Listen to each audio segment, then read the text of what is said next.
प्रचार के लिए केरलम गए आरजेडी नेता तेजस्वी यादव ने बिहार को सबसे पिछड़ा राज्य बताया।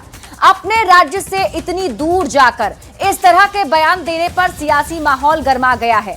एनडीए नेताओं ने तेजस्वी यादव के बयान को बिहार को बदनाम करने वाला बताया। तो सवाल है कि क्या तेजस्वी यादव ने बिहार को बदनाम किया है? ये रिपोर्ट देखिए, फिर खबर तो समझिए। Which is the poorest state of the country. Bihar से करीब 2500 किलोमीटर दूर है देश का दक्षिणवर्ती राज्य केरलम।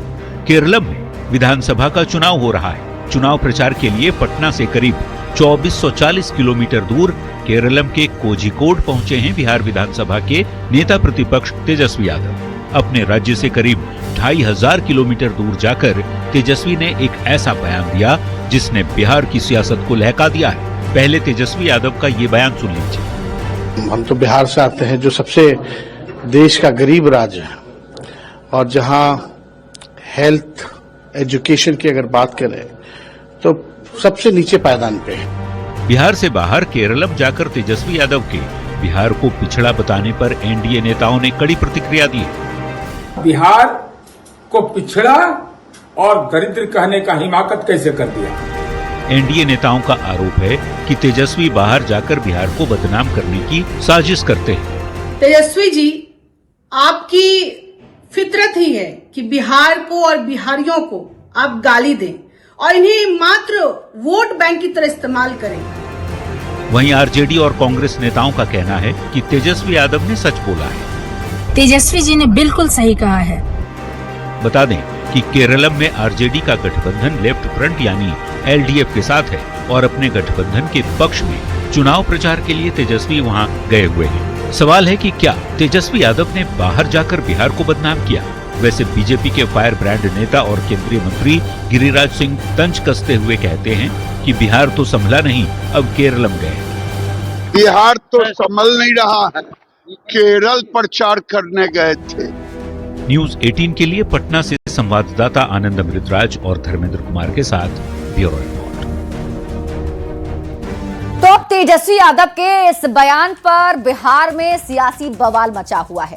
हम आपको पूरी खबर समझाते हैं, अब आप खबर तो समझिए। तेजस्वी यादव ने बिहार को बदनाम किया, ये सवाल इसलिए पूछे जा रहे हैं क्योंकि तेजस्वी यादव के बयान को लेकर एनडीए की तरफ से यही आरोप लगाया गया है। तेजस्वी यादव ने केरलम जाकर एक बयान दिया है जिसमें एनडीए नेताओं का आरोप है कि तेजस्वी यादव ने जो बयान दिया वो बिहार को बदनाम करने वाला है। अब आप खबर तो समझिए, तेजस्वी यादव ने आखिर कहा क्या वो हम आपको बताते हैं।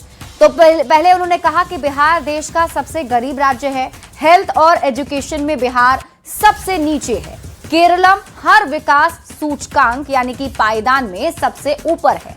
हम विकास के लिए केरलम का उदाहरण देते हैं और कोविड काल में केरलम सरकार ने बेहतर काम किया। मतलब उन्होंने केरल की तारीफ की और बिहार को जो है गरीब राज्य बता दिया। अब तेजस्वी यादव के क्या कहने की कोशिश की, इसे आप अब समझिए। तो उन्होंने कहा, यानी कि उनके बयान से ये समझ में आ रहा है कि वो ये बताना चाहते हैं कि बिहार की स्थिति बहुत खराब है और केरलम की स्थिति बहुत ही अच्छी है। अब आप सवालों के जरिए खबर को समझिए। बिहार की बदहाली के लिए जिम्मेवार कौन है? आखिर किसकी वजह से बिहार पिछड़ा हुआ है जो तेजस्वी यादव ने ऐसे बयान दिए? तो पिछड़ेपन के आरोप वाले सवाल का जवाब कैसे मिलेगा?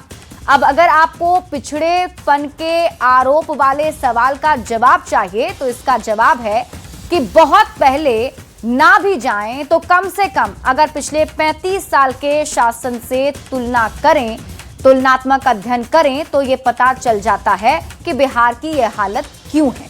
देखिए, पिछले 35 साल के शासन का तुलनात्मक अध्ययन हम करते हैं, यानी कि 1990 से लेकर के 2005 तक, जब लालू परिवार का बिहार में शासन था, और फिर 2005 से 2026 तक जब नीतीश कुमार की सरकार बिहार में रही। तो आइए पिछले 35 साल के शासन का तुलनात्मक अध्ययन करते हैं और शुरुआत करते हैं जीडीपी के साथ। 1990 से लेकर के 2005 के बीच बिहार की जो जीडीपी है वो 26,000 करोड़ से 71,000 करोड़ हुई, यानी 2.5 गुना बढ़ी।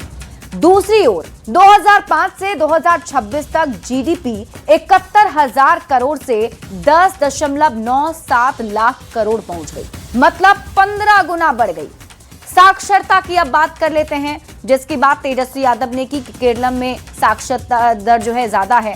तो साक्षरता की अगर बात करें तो 1990 से 2005 तक लालू परिवार का जब शासन रहा तो उस वक्त 36.7% से बढ़कर साक्षरता दर 46.9% हो गई, जबकि 2005 से 2026 पहुंचते तक साक्षरता दर 46.9% से बढ़कर 74.3% हो गया। अब निवेश की बात करते हैं तो 1990 से लेकर के 2005 के बीच में कम निवेश बिहार में हुए और 2005 से 2026 के बीच में निवेश बेहतर रहा। सड़कों की बात कर लेते हैं, सड़कों की हालत कैसी थी? तो 1990 से 2005 तक सड़कों की स्थिति काफी ज्यादा खराब थी। 2005 से 2026 तक में बिहार की सड़कें काफी बेहतर हुई हैं, पुलियों का जाल बिछा है। बिजली व्यवस्था की बात कर लेते हैं। 1990 से 2005 के बीच में बिजली व्यवस्था काफी खराब थी। 2005 से 2026 के बीच में काफी बेहतर हुई है, घर घर तक बिजली पहुंचाई गई है। विकास की बात कर लेते हैं। 1990 से लेकर के 2005 का जो कार्यकाल लालू परिवार का रहा, उस वक्त उस दौर में बिहार का विकास धीमा था, लेकिन 2005 से 2026 के बीच में विकास में तेजी देखी गई। अब आप सवालों के जरिए खबर को समझिए। बाहर जाकर तेजस्वी बिहार के बारे में अर्ध सत्य बोलते हैं। सवाल ये, बिहार में बेहतर हो रहे कार्यों का जिक्र आखिर तेजस्वी यादव ने क्यों नहीं किया? निश्चित रूप से केरलम कई मामलों में बिहार से बहुत आगे है, लेकिन कुछ बातें ऐसी हैं जिनकी तुलना जरूरी है। तो अगर विकास दर की बात करें तो बिहार का विकास दर 14 से 15% है, मतलब अत्यधिक तेज। दूसरी ओर केरल का विकास दर 7 से 9% पर स्थिर है। राजकोषीय स्थिति की अगर बात की जाए तो बिहार की स्थिति पहले से बहुत ज्यादा सुधरी है, जबकि केरलम पर वित्तीय दबाव बढ़ा है। खाद्यान्न उत्पादन की अगर बात करें तो बिहार में सरप्लस खाद्यान्न उत्पादन होता है, जबकि केरलम आयात पर निर्भर है। यानी कि कुछ क्षेत्र हैं जहां बिहार की स्थिति बेहतर है, तो उस पहलू को नहीं देखा गया, बल्कि बिहार के बारे में जो बातें तेजस्वी यादव ने कही उस पर अब एनडीए की तरफ से पलटवार किया जा रहा है। बढ़ते हैं आगे और बात अगली खबर की। फाइनेंशियल ईयर 2026-27 के पहले दिन से कई नियम बदल गए। Income tax, railway ticket, FASTag और एटीएम से कैश निकालने से जुड़ी व्यवस्थाओं में बदलाव हुआ है।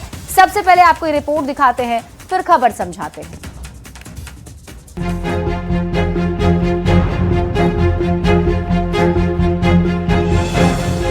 नए फाइनेंशियल ईयर की शुरुआत के साथ नियमों में बदलाव भी आ गया है। नया इनकम टैक्स एक्ट लागू हो गया है, जिसका असर आम लोगों पर सीधा पड़ेगा। टैक्स पेयर्स 31 दिसंबर तक रिटर्न फाइल कर सकते हैं।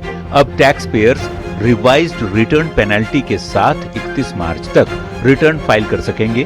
फास्टैग का सालाना पास NHAI ने महंगा कर दिया है। अब इस पास की कीमत 3,000 रुपए से बढ़ाकर 3,075 रुपए हो गई। टोल प्लाजा पर कैश भुगतान बंद कर दिया गया है। अब टोल भुगतान केवल फास्टैग या UPI से ही किया जाएगा। रेलवे ने यात्रियों की सुविधा के लिए कुछ नियमों में बदलाव किया है। नए नियमों के तहत अब कंफर्म टिकट को ट्रेन छूटने से कम 8 घंटे पहले कैंसिल करने पर ही रिफंड मिल सकेगा। पहले ये समय सीमा 4 घंटे थी।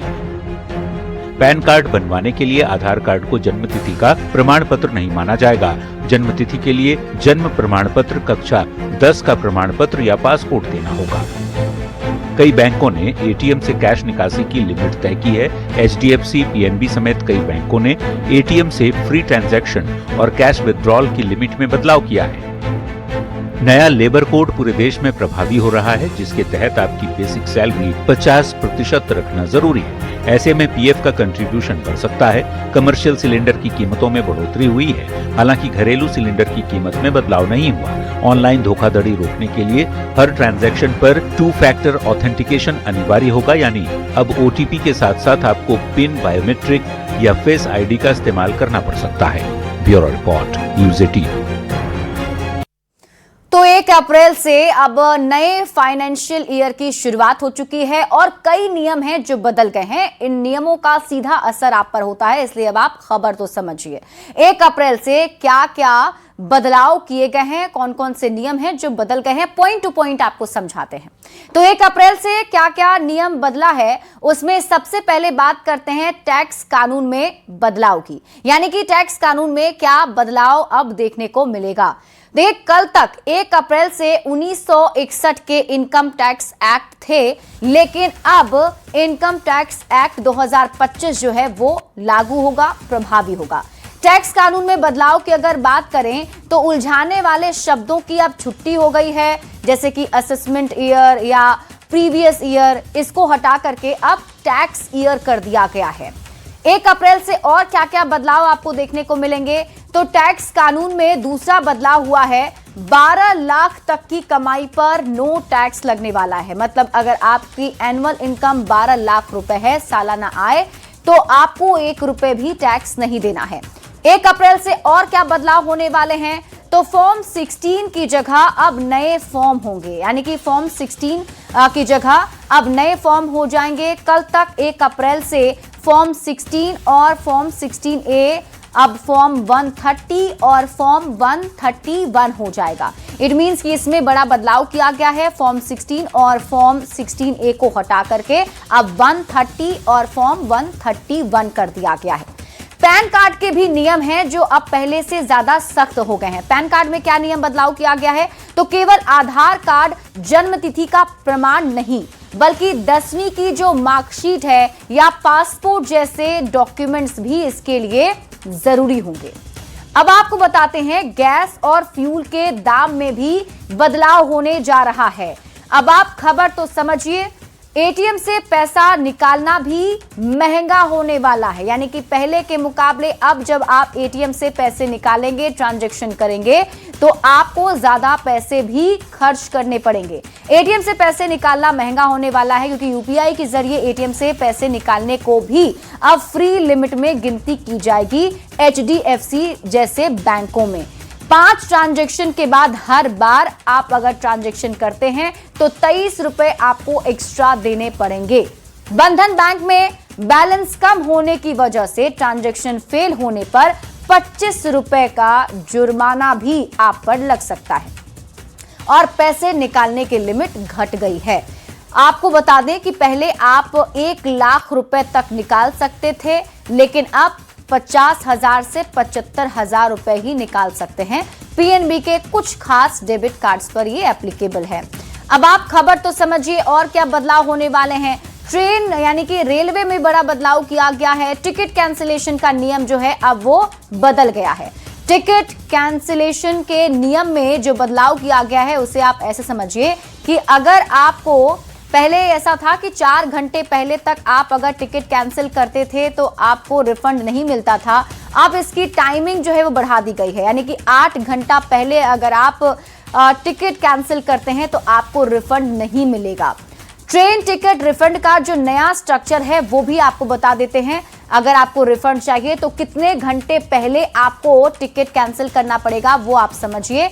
तो अगर आप 72 घंटे से पहले टिकट कैंसिल कर लेते हैं तो सिर्फ कैंसिलेशन चार्ज काट करके आपको अमाउंट रिटर्न कर दिया जाएगा। 24 से 72 घंटे पहले अगर आप टिकट कैंसिल करते हैं तो टिकट के पैसे का 75% रुपीज आपको रिफंड होगा। और अगर आप 8 से 24 घंटा पहले अगर टिकट कैंसिल करते हैं तो आपको 1 भी रुपए नहीं मिलेंगे, यानी कि आपको रिफंड नहीं मिलेगा। अब आप खबर तो समझिए, 1 अप्रैल से फास्टैग भी महंगा होने जा रहा है। फास्टैग के सालाना पास की जो कीमत है वो भी बढ़ने वाली है, बढ़ गई है, क्योंकि पहले आपको एनुअल पास के लिए 3,000 रुपए देने पड़ते थे। अब आपको इसी एनुअल पास के लिए 75 रुपए ज्यादा देने होंगे, यानी कि 3,075 रुपए आपको लगेंगे। तो ये फास्टैग का जो नियम है वो अभी बदला गया है। और ये भी ध्यान रखने वाली बात है कि अगर आप टोल क्रॉस कर रहे हैं तो वहां पर अब कैश भी नहीं लिया जाएगा, बल्कि आपके पास एनुअल पास होगा, उससे ही फास्टैग के अमाउंट जो है वो कटेंगे। और आपको फिर से बता देते हैं कि अगर आप एनुअल पास लेने वाले हैं तो एनुअल पास की जो कीमत है वो बढ़ गई है। 3,000 रुपए पहले आपको देना पड़ता था, लेकिन अब आपको 3,075 रुपए फास्टैग पर देना पड़ेगा। एनुअल पास अगर आप बनाते हैं तो 75 रुपए आपको ज्यादा देने पड़ेंगे। अब आपको बताते हैं कि 1 अप्रैल से क्रेडिट स्कोर जो है वो अपडेट तेजी से होगा। यह भी बदलाव किया गया है, क्रेडिट स्कोर अपडेट तेजी से होगा। अब बैंक हर हफ्ते लोन से जुड़ी जानकारी आपको अपडेट करते रहेंगे, यानी कि आपको बैंक से जुड़ा जो अपडेट है, लोन से जुड़ा, वो कंटिन्यूअसली मिलता रहेगा। इसमें तेजी आएगी। पहले काफी देर इसमें लग जाता था, लोगों को पता नहीं चल पाता था, लेकिन अब ये निर्देश है कि बैंकों को सही जानकारी जल्दी देनी है। इससे आपका क्रेडिट स्कोर जल्दी अपडेट होगा। तो ये कुछ बड़े बदलाव हैं जो इस बार 1 अप्रैल से हो चुके हैं और अब ये नए नियम हैं और इसी नियम के तहत अब आपको आगे रूल्स जो है वो फॉलो करना है। बढ़ते हैं आगे और बात अगली खबर की। बिहार में 1 अप्रैल से बिजली बिल को लेकर बड़ा बदलाव लागू हो गया है। क्या बदला है और उसको लेकर लोग क्या कह रहे हैं, ये सब कुछ हम आपको समझाएंगे, लेकिन उससे पहले ये रिपोर्ट देखिए।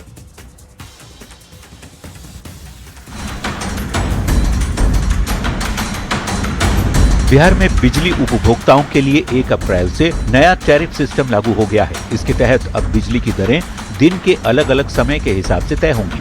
नए नियम के मुताबिक अगर कोई उपभोक्ता सुबह 9 बजे से शाम 5 बजे के बीच बिजली का इस्तेमाल करता है तो उसे सिर्फ 80% बिल देना होगा, यानी 100 रुपये की खपत पर सिर्फ 80 रुपये चुकाने होंगे। जबकि शाम 5 बजे से रात 11 बजे तक का समय पीक आवर माना जाएगा। इस दौरान बिजली की खपत पर ज्यादा दरें लागू होंगी। घरेलू उपभोक्ताओं के लिए 110% और अन्य श्रेणियों के लिए करीब 120% तक शुल्क देना पड़ सकता है। बिहार में करीब 2 करोड़ से ज्यादा बिजली उपभोक्ता हैं और बड़ी संख्या में स्मार्ट मीटर लगाए जा चुके हैं। ऐसे में इस फैसले का असर लाखों उपभोक्ताओं पर सीधे तौर पर पड़ सकता है। पटना के राजीव कहते हैं कि इसका ज्यादा असर प्रीमियम उपभोक्ताओं पर पड़ेगा, आम लोगों पर कम। सुविधा की बात है तो भाई सुबह में सरकार ने कही है कि बिजली का थोड़ा रेट कम होगी, शाम में रेट की ज्यादा होगी, तो ये प्रीमियम का बात हो रही है। हर जगह आजकल प्रीमियम का हो चला हुआ है, हर ट्रेन में, प्लेन में, होटल में। तो उसी तरह से बिजली डिपार्टमेंट में भी एक नया इम्प्लीमेंट किया है सरकार ने। यह नियम मुख्य रूप से उन उपभोक्ताओं पर लागू होगा जिनकी खपत 10 किलोवाट से ज्यादा है। कृषि उपभोक्ताओं को फिलहाल इससे बाहर रखा गया है। 10 किलोवाट से ऊपर वाले के लिए तो साधारण उपभोक्ता पर तो बहुत ज्यादा असर नहीं पड़ेगा। महंगाई तो बढ़ेगा ही, लेकिन ऑन दी होल आप जाइएगा तो 2 किलोवाट, 3 किलोवाट, 5 किलोवाट, इससे ज्यादा का साधारण आदमी उपभोग नहीं कर पाता। नई व्यवस्था के बाद अब उपभोक्ताओं को बिजली इस्तेमाल करने का समय बदलना होगा। अगर लोग दिन में ज्यादा बिजली इस्तेमाल करेंगे तो उनका बिल कम आएगा, जबकि शाम के वक्त ज्यादा खपत करने पर बिल बढ़ सकता है। 24 घंटा हमको बिजली मिल रहा है, हम तो वही जानते हैं कि हमको समय पे मतलब बिजली ना कटे। कुल मिलाकर नई व्यवस्था से अब बिजली की खपत के साथ साथ समय का भी खास ध्यान रखना होगा। न्यूज 18 के लिए पटना से रवि एस नारायण की रिपोर्ट। देखिए, बिजली बिल को लेकर के बड़ा बदलाव बिहार में किया गया है, जिसमें अब आपको सुबह में सस्ती और शाम में महंगी बिजली मिलने वाली है। अब आप इसे आसान भाषा में समझिए। बिहार में आज से टाइम ऑफ डे टैरिफ लागू हो गया है। मतलब ये कि अब आपको समय के अनुसार बिजली बिल देना होगा, यानी कि आपके जो बिजली बिल हैं वो समय के अनुसार तय होंगे। अब आप सोच रहे होंगे कि अगर समय के अनुसार बिजली तय होगा तो कब बिजली सस्ती होगी और कब महंगी। तो आपको बता देते हैं कि दिन के समय में आपको बिजली सस्ती मिलेगी और रात के समय में यही बिजली महंगी हो जाएगी। अब सबसे बड़ा सवाल दिमाग में यही घूम रहा होगा कि आखिर कब कितनी राशि चुकानी होगी। तो आपको बता देते हैं कि दिन में सुबह 9 बजे से लेकर के शाम के 5 बजे तक बिजली बिल का रेट जो है वो 80% हो जाएगा, यानी 80% होगा। जबकि रात के समय में शाम 5 बजे से लेकर के रात के 11 बजे तक यही दर 120% हो जाएगा, यानी कि 20% आपको एक्स्ट्रा इसमें देना पड़ेगा। अगर आप 100 रुपए की बिजली उठाते हैं तो शाम में आपको 80 रुपए देने होंगे, और अगर आप यही बिजली रात में उठाते हैं तो 120 रुपए लगेंगे। हालांकि जो घरेलू उपभोक्ता हैं उनके लिए जो रेट है वो 110% ही रहेगा, मतलब 120 नहीं, आपको 110 रुपए देने हैं। अगर इसको और आसान भाषा में समझना हो तो ऐसे समझिए कि सुबह 9 बजे से 5 बजे तक बिजली 20% सस्ती हो जाएगी। मतलब आम समय में जितनी बिजली आपको 100 रुपए में मिलती थी वो आपको 80 रुपए में ही मिलेगी। तो वहीं दूसरी ओर शाम का जो वक्त होगा 5 बजे से रात के 11 बजे तक का, उसमें जो गैर घरेलू उपभोक्ता हैं उनके लिए बिजली 20% महंगी हो जाएगी, यानी उन्हें 120% राशि चुकानी पड़ेगी। मतलब यह कि गैर घरेलू उपभोक्ताओं को पीक आवर में बिजली का 20% ज्यादा शुल्क देना होगा। यानी आम दिनों में जितनी बिजली आप 100 रुपए में उठाते थे उसके लिए अब आपको 120 रुपए देने होंगे। हालांकि पीक आवर में भी जो घरेलू उपभोक्ता हैं उनकी जेब पर ज्यादा असर नहीं पड़ेगा, इन्हें 20% नहीं बल्कि 10% ही ज्यादा शुल्क देना होगा। एक बात और समझ लीजिए, रात के 11 बजे से लेकर के सुबह के 9 बजे तक रेट जैसा है वैसा ही रहेगा, यानी कि सामान्य दर ही लागू रहेंगी। अब सबसे बड़ी बात यह कि इस बदलाव का असर कृषि के लिए गए कनेक्शन पर नहीं पड़ेगा। मतलब कृषि कनेक्शन नए बिजली नियम से बाहर रखे गए हैं। कृषि उपभोक्ता जो हैं वो नए नियम से बाहर हैं, उन्हें इसके लिए कुछ भी एक्स्ट्रा देने की जरूरत नहीं है। जो वो देते आ रहे हैं उतना ही उनको बिजली बिल देना पड़ेगा। अब अगर कृषि कनेक्शन पर यह नियम लागू नहीं होता है तो आपके दिमाग में ये भी सवाल उठ रहा होगा कि फिर किस किस पर ये जो नया नियम है वो लागू होगा, प्रभावी होगा। तो आपको बता देते हैं कि ये नियम उन पर लागू होगा जिनका लोड 10 किलोवाट से अधिक होगा। अब जो सबसे बड़ा सवाल आपके दिमाग में उठ रहा होगा वो ये कि आखिर ये फैसला लिया क्यों गया है, क्यों बदलाव किया गया है। तो आपको बता देते हैं, आयोग का यह मानना है कि दिन में सोलर ऊर्जा की उपलब्धता ज्यादा है, जिससे बिजली उत्पादन वो सस्ता पड़ता है। यही वजह है कि दिन में आपके लिए जो रेट है वो कम रखी गई है। इसमें शाम के समय में मांग बढ़ने के कारण दरें बढ़ाई गई हैं। ऐसे में आयोग ये चाहता है उपभोक्ता अपनी खपत को संतुलित करे, मतलब एक तरीके से उसे संतुलन में यूज करे, मिसयूज ना करें। इसका एक मकसद ये भी है कि बिजली की मांग को संतुलित करना, सस्ती ऊर्जा का बेहतर उपयोग करना। अब जबकि 1 अप्रैल से दरों में बदलाव हो गया है तो ऐसे में सवाल ये भी है कि उपभोक्ता कैसे पैसे बचा सकते हैं। तो आपको बता दें कि बिजली उपयोग का समय आपको बदलना होगा। दिन में अगर आप ज्यादा बिजली का इस्तेमाल करते हैं तब भी बिजली बिल कम आएगा। शाम के समय में ज्यादा उपयोग करने पर बिजली बिल बढ़ सकता है।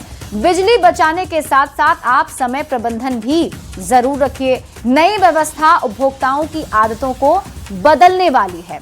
हालांकि सरकार ने समय के अनुसार बिजली का रेट तय करने के पीछे बिजली का सही से उपयोग और बिजली की बचत को बताया है। लेकिन अब जबकि बिजली की बात हो रही है तो आपके लिए समझना जरूरी है कि बिहार सरकार हर साल बिजली की सब्सिडी पर कितना खर्च करती है। तो आपको बता देते हैं, वो रकम है 19,000 से 20,000 करोड़ रुपए। कैसे साल दर साल सब्सिडी बढ़ती गई, अब आप इससे भी समझिए। साल दर साल की अगर बात करें 2022 से 2023 तक करीब 8,895 करोड़ रुपए की सब्सिडी सरकार ने दी। फिर 2023 से 2024 के बीच में करीब 13,114 करोड़ रुपए की सब्सिडी। 2024 से 25 के बीच में 15,343 करोड़ की सब्सिडी और 2025 से 26 के बीच में 15,995 करोड़ रुपए मंजूर किए गए, यानी इतना मंजूर हो गया है। अब बिजली पर सब्सिडी भी है और पहले से आप जानते हैं कि 125 यूनिट बिजली फ्री मिल रही है। तो करीब करीब अगर आप देखें तो 15,000 से 16,000 करोड़ रुपए की सब्सिडी हो गई और 125 यूनिट बिजली आपको फ्री मिलती है। तो उसमें अगर देखा जाए तो उसमें भी संख्या जो है करीब 3,375 से 3,800 करोड़ रुपए हो गए, यानी दोनों को जोड़ दे तो करीब 19,000 करोड़ से 20,000 करोड़ के बीच ये आंकड़ा हो जाता है। अब आप खबर तो समझिए, बिजली सब्सिडी का असर क्या हुआ। तो सकारात्मक असर है कि लोगों के बिजली बिल कम आने लगे, किसानों को सस्ती बिजली मिलने लगी और राजनीतिक समर्थन बढ़ा। लेकिन इसका नकारात्मक भी असर पड़ा है। सरकार के खजाने पर भारी वित्तीय दबाव बढ़ा है। टैक्स का बड़ा हिस्सा जो है वो बिजली पर खर्च हो रहा है। राजस्व खर्च का एक महत्वपूर्ण हिस्सा खर्च किया जा रहा है।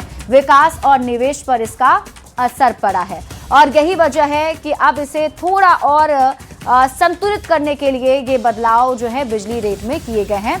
इसी